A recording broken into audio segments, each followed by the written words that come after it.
어떤 의사들은 뭐 수술 이후에 보정브라가 왜 필요하느냐, 수술한 환자가 뭐 보정브라 안 하고 뭐 최소한 뭐 하루에 한 번 뭐 이렇게 샤워할 때든지 그럴 때 항상 촉감을 확인하고 이렇게 본인이 신경을 좀 쓰는 게 굉장히 중요합니다. 구형구축이라는 거는 초기에 발견을 하면은 그걸 어느 정도 우리가 그 해결을 할 수 있습니다. 네, 안녕하세요. 압구정 에비뉴 성형외과 원장 의학박사 이백권입니다.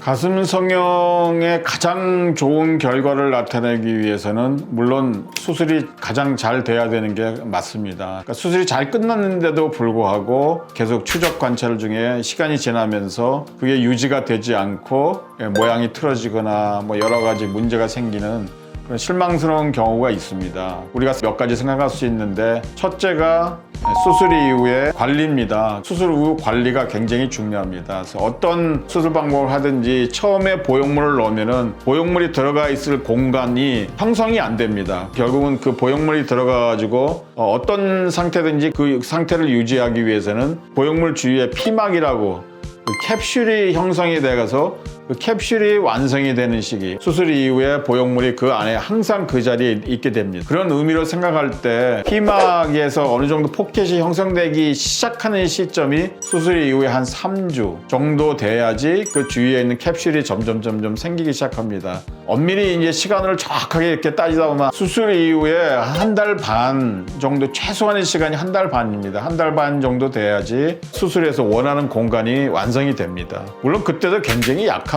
그게 사람마다 다 다르고요. 조직이 이제 잘 박리가 되는 분이 있고 굉장히 단단히 붙어 있는 분이 있지만, 일반적으로 한 달 반이 지나면 어느 정도 형성이 끝난다고 우리가 봅니다. 그 이후에도 무리한 힘을 주거나 외부적으로 또 압박이 가거나 그러면은 또 그 공간이 그 원하는 공간보다 더 커질 수도 있고 원하지 않는 방향으로 밀릴 수도 있습니다. 그렇기 때문에 수술 이후에 그 관리하는 게 굉장히 중요합니다. 보정부라든지 자는 거라든지 운동이라든지 여러 가지를 다 고려를 해서, 그것도 그 사람에 따라 다릅니다. 어떤 수술을 했느냐 거기에 따라 다르기 때문에 잘 추적 관찰을 잘 해야 됩니다. 한 1년까지, 짧게는 6개월. 물론 뭐 그것도 사람마다 다르지만은 그 전에 모양이 좋다고 이렇게 너무 방심하지 않고 계속 팔로우업을 갖다 이렇게 하는 게 굉장히 중요하다고 생각합니다. 두 번째는 아까 잠깐 얘기했지만은 수면 자세입니다.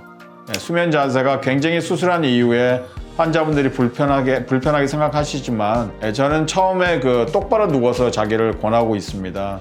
왜냐하면은 아까 얘기했다시피 한 달 반 정도 돼야지, 3, 4주부터 이렇게 시작해서 한 달 반 정도 돼야지 방이 정해지는데, 수술 이후에 뭐 옆으로 잔다든지 엎드려 잔다든지 그러면은 우리가 했던 그 공간이 이게 원하지 않게 더 커지거나 이렇게 밀릴 수 있습니다. 그렇기 때문에 수술 이후에 똑바로 누워서 자기, 뭐 100%는 아니지만 옆으로는 주무시지 못하게 합니다. 엎드리거나. 보통 수술한 다음에 최소한 4주 이상, 많이 불편들 하시지만 한 4주 정도는 똑바로 누워서 자는 걸 갖다 권하고 있고, 그 이후에도 제 생각에는 한 달 반 정도는 수면 자세를 굉장히 잘 취해야 된다. 그래야 원하는 위치에 아름다운 그 가슴을 만들 수 있다, 그런 거 얘기하고 싶습니다. 세 번째는 그 보정브라입니다. 어떤 의사들은 뭐 수술 이후에 보정브라가 왜 필요하느냐, 수술한 환자가 뭐 보정브라 안 하고 뭐 그냥 노브라로 다니고 그러면은 편하니까 그 환자분을 위해서 하는 얘기일지 모르겠지만, 저는 그렇지 않다고 봅니다. 보정브라는 중요합니다. 그 사람이 어떤 수술을 했느냐에 따라 달라지지만 보정브라도 여러 가지 있습니다. 일반적인 우리가 이제 의료용 보정브라도 있지만, 어떤 거는 오픈브라라 그래가지고 띠로만 해가지고 위치만 잡아주는 그런 보정브라도 있고, 스트랩이 있는 거 있고 없는 거 있고 막 하지만, 그런 것도 다 거기에 맞춰서 보정브라를 사용하기를 저는 권합니다. 왜냐하면 수술한 이후에 환자가 항상 조심할 수 있는 거 아니고 일상생활에 바로 들어가기 때문에 팔도 움직이고 어깨도 움직이고 뭐 여러 가지 일도 할 수 있고, 심한 육체 노정은 안 하지만은 여러 가지 이렇게 사무직도 할 수 있고, 그럴 때 보정브라라는 거는 우리가 수술을 한 거를 그대로 어느 정도 유지를 할 수 있는, 가슴이라고는 나와 있고 보형물 때 무게도 있고 그러기 때문에 그걸 유지를 하는 그런 입장에서 보정브라는 굉장히 중요하다고 봅니다. 재수술이 아닌 경우에는,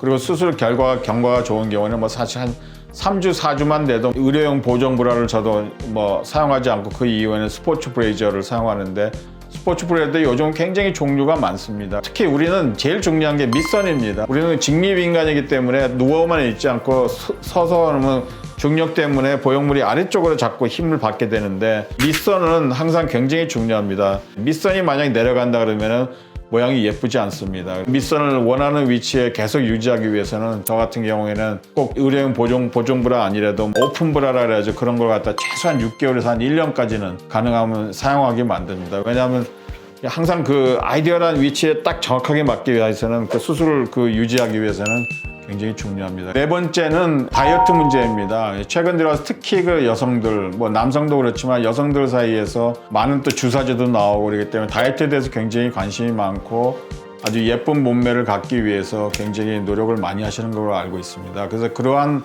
하나의 일환으로 가슴 확대도 하게 되는데 수술하신 분이 젊으신 분은 좀 괜찮은데 약간 중년, 뭐 40대, 50대 출산 이후에 어떤 그 가슴 성형을 했다든지 그런 분들을 포함해서 피부가 또 잘 이렇게 처지는 분도 있고 그러기 때문에 수술 이후에 급격한 다이어트, 체중 감소는 좋지 않습니다. 피부가 줄어드는 피하 지방에 따라서 피부가 이렇게 거기 그만큼 수축이 이렇게 잘 안 되기 때문에 갑자기 살을 빼면은 탄력이 떨어진 피부가 이렇게 툭 처지게 됩니다. 예, 그러다 보면은 원치 않는 그런 가슴의 모양도 갖기 때문에 수술 이후에 조기에 뭐 급격한 다이어트는 건강에도 별로 좋지 않지만 가슴 모양을 잘 유지하는데도 좋지 않습니다. 그래서 수술 이후에 다이어트나 이런 거는 저는 이렇게 보통 이제 그런 어떤 주사제나 어떤 약이나 그런 걸 사용하지 않고 그냥 식이요법이나 운동도 천천히 하면서 점차적으로 체중이 감소되면 피부도 거기에 맞춰서 약간 수축이 되기 때문에 그런 수술 이후에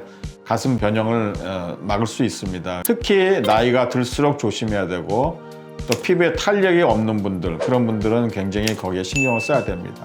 마지막 다섯째로는 가슴의 상태에 대해서 항상 체크업을 예민하게 생각해야 됩니다.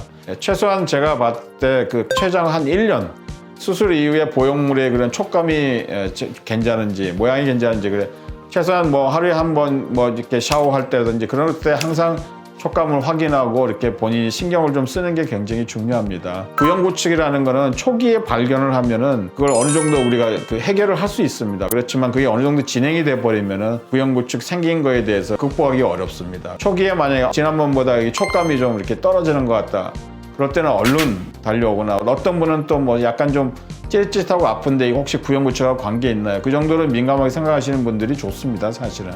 물론 그런 거 관계없지만 약간 좀 땡긴다든지 안 그러던 게 그리고 자기가 촉감을 했을 때 약간 좀 최근에 뭐 며칠 사이에 조금 촉감이 좀 이렇게 좀 떨어지는 것 같다 그럴 때는 얼른 나와서 상태 체크업하고 그럴 경우에 만약에 구형구축이 의심되면 구형구축에 대한 예방 및 치료하는 그런 약도 복용할 수 있고 또 거기에 맞춰서 약간의 유방을 마사지를 한다든지 그러한 여러 가지 조치를 해서 초기 구형구축은 얼마든지 거의 대부분의 경우에 극복할 수 있다고 봅니다. 항상 자기 상태를 민감하게 생각을 하고 그런 변화에 대해서 예민하게 특히 1년 이내면은 그 예민하게 생각하셔서 병원에 잘 이렇게 팔로우업 하셔서 이렇게 지시를 따르는 게 수술 이후에 가장 좋은 상태, 가장 좋은 결과를 얻을 수 있다고 생각합니다. 그래서 이 5가지를 꼭 명심을 하시고 거기에 따라서 수술의 관리를 잘 해서 가장 최상의 결과를 얻도록 노력하는 것이 굉장히 중요합니다. 이상입니다.